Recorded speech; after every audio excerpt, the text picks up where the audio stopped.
Fenomena judi online semakin hari semakin meresahkan, khususnya di Indonesia. Nah, belakangan ini, pemerintah Indonesia berhasil menangkap sejumlah warga Indonesia yang diduga terlibat dalam situs judi online yang berpusat di salah satu negara di Asia Tenggara. Negara itu juga dianggap sebagai pusat operasional untuk judi online yang beredar di beberapa negara. Dan permasalahan ini juga berkaitan dengan perdagangan manusia yang mengorbankan banyak warga negara Indonesia loh.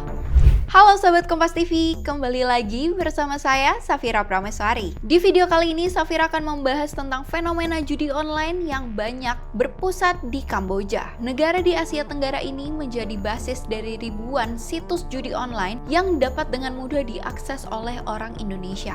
Kira-kira mengapa negara tersebut bisa menjadi pusat judi online dan apa dampaknya bagi masyarakat Indonesia? Simak video ini hingga selesai. Gak banyak yang tahu, Kamboja punya sejarah kelam sebelum menjadi salah satu negara dengan jumlah kasino terbanyak di Asia Tenggara. Perjudian mulai merebak di Kamboja tahun 1990-an. Pada tahun 1994, pemerintah Kamboja membuka tender internasional dengan memberikan kebebasan bagi investor asing terutama dari negara Cina untuk pembangunan pulau resor kasino di Sihanoukville. Nah, langkah ini diambil sebagai upaya pemulihan ekonomi setelah lama terpuruk akibat perang saudara dan stagnasi ekonomi yang ekstrim. Menariknya, di tahun 1996, pemerintah Kamboja justru melarang warganya untuk bermain judi. Larangan ini muncul bersamaan dengan dikeluarkannya Undang-Undang Pemberantasan Perjudian. Tapi, alih-alih memberhentikan perjudian, aturan ini malah mendorong munculnya kasino-kasino kecil di kota perbatasan yang berdekatan dengan Thailand dan Vietnam, termasuk di Sihanoukville. Sejak saat itulah, industri kasino di Kamboja semakin berkembang. Kota pesisir Sihanoukville atau yang juga dikenal dengan nama Kampong Som kini berubah menjadi pusat kasino dan jaringan judi online yang melayani pasar di seluruh dunia. Industri judi di Kamboja mengalami lonjakan besar pada tahun 2017, terutama ketika kasino yang didanai oleh Tiongkok mulai menguasai Sihanoukville. Kebijakan ini membantu Kamboja mendapatkan pemasukan negara yang signifikan lewat pajak judi. Dengan peraturan yang lebih longgar, Kamboja kini menjadi salah satu pusat besar perjudian di Asia Tenggara, bahkan dijuluki Las Vegasnya Asia Tenggara.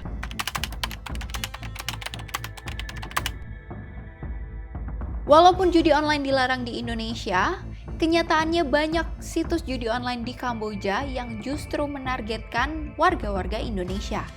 Ditambah juga, menurut data dari Drone Emprit, Indonesia adalah negara dengan jumlah pemain judi online terbanyak di dunia, dengan jumlah mencapai 201.122 orang. Berdasarkan data dari Pusat Pelaporan dan Analisis Transaksi Keuangan, di tahun 2024, perputaran dana judi online mencapai 800 triliun, yang mana angka ini berarti naik hampir 2 kali lipat dari tahun 2023. Selain faktor tersebut, status perbedaan legalitas perjudian di dua negara ini semakin memperumit persoalan judi online di Indonesia, yang hingga kini masih memberlakukan larangan total untuk segala jenis perjudian. Di Indonesia sendiri, pidana judi online tertera dalam Undang-Undang Republik Indonesia Nomor 1 Tahun 2024 tentang perubahan atas Undang-Undang Republik Indonesia Nomor 11 Tahun 2008 tentang informasi dan transaksi elektronik. Situs-situs tersebut memanfaatkan teknologi VPN dan bahkan media sosial agar tetap bisa diakses di Indonesia. Lebih dari itu, bisnis perjudian online ini juga melibatkan warga Indonesia, baik sebagai pekerja maupun sebagai pemodal. Di balik itu, banyak pekerja di sektor ini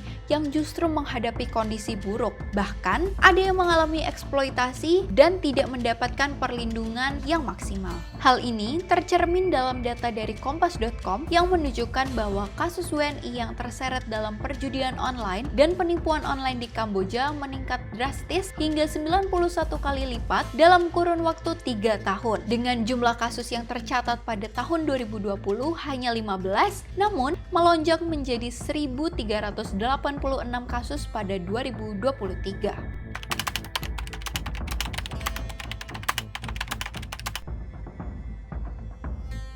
Berdasarkan artikel yang dirilis kompas.id, komplotan situs judi online justru menargetkan warga negara Indonesia dengan kondisi ekonomi yang rentan. Warga Indonesia yang bekerja menjadi operasional judi online di Kamboja, ada yang mendaftarkan dirinya dengan sadar melalui aplikasi seperti Telegram, tetapi banyak juga pekerja yang dijebak dengan cara diiming-imingi pekerjaan yang layak dengan gaji yang fantastis. Naasnya, korban yang dijebak ini akan dipaksa dan diancam jika memberontak. Kejadian ini tidak hanya terjadi oleh warga negara Indonesia saja, tetapi warga dari negara-negara lain yang membutuhkan pekerjaan juga sering kali dijebak.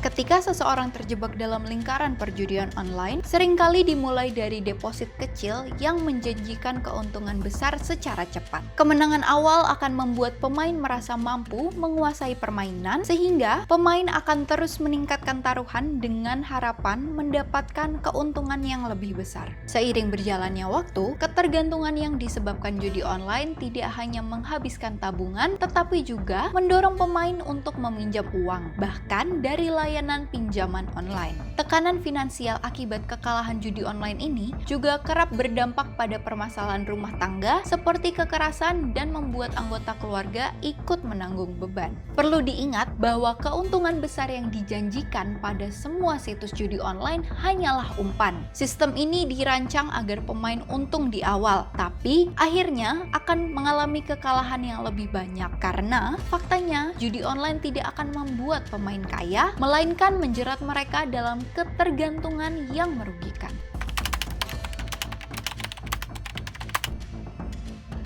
Masyarakat perlu memahami bahaya dari judi online karena judi online bukan hanya perihal kehilangan uang, tetapi banyak juga dampak negatif lainnya seperti merusak kesehatan mental, merusak pikiran, dan kehidupan kita secara keseluruhan. Langkah-langkah yang dapat diambil oleh masyarakat untuk melindungi diri dari bahaya judi online adalah: pertama, menolak keras ajakan judi online, meningkatkan literasi digital, mengenali resiko dan bahaya judi online, serta memahami dan membiasakan diri dengan lingkungan yang positif. Selain itu, pemerintah melalui Kementerian Komunikasi dan Informatika yang sekarang sudah menjadi Kementerian Komunikasi dan Digital telah melakukan berbagai langkah untuk memerangi judi online, mulai dari pemblokiran situs-situs ilegal, peningkatan literasi digital, hingga kampanye penyadaran kepada masyarakat. Menkomdigi juga menyampaikan bahwa upaya pemerintah dan masyarakat untuk memberantas judi online harus terus berlanjut hingga benar-benar tuntas. Namun, upaya pencegahan ini tidak akan efektif tanpa partisipasi aktif dari seluruh lapisan masyarakat.